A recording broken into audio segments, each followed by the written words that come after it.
दोस्तों, बड़े घर की छोटी बहू की कहानी अब एक बहुत ही संवेदनशील और रोमांचक मोड़ पर पहुंच चुकी है।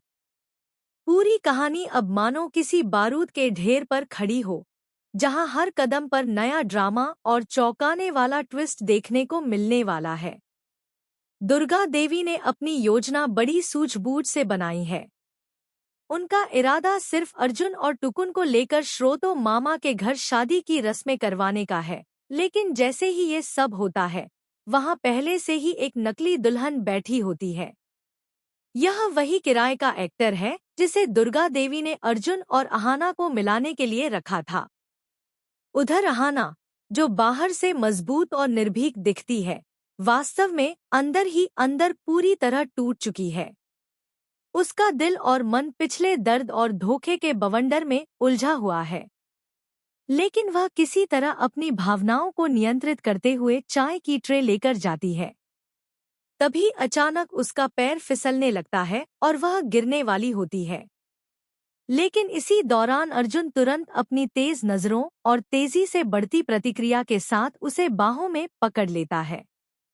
यह पल, जैसे दोनों की आंखों में पुराना प्यार, पुराने जज्बात और अनकहे एहसासों का समुंदर फिर से लौट आता है।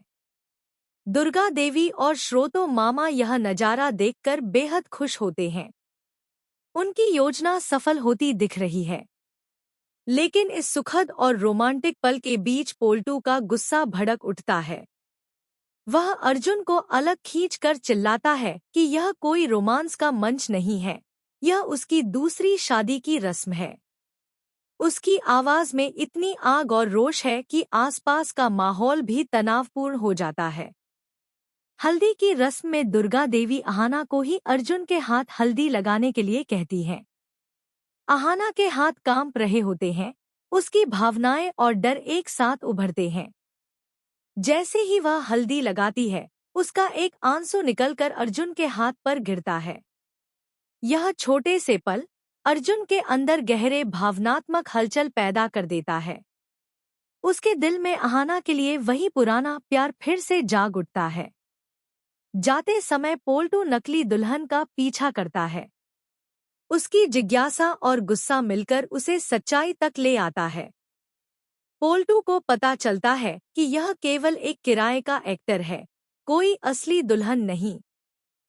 अब सवाल यह है कि पोल्टू यह सच घर ले जाकर सबको बताएगा, या दुर्गा देवी के पास इसके लिए कोई और चतुर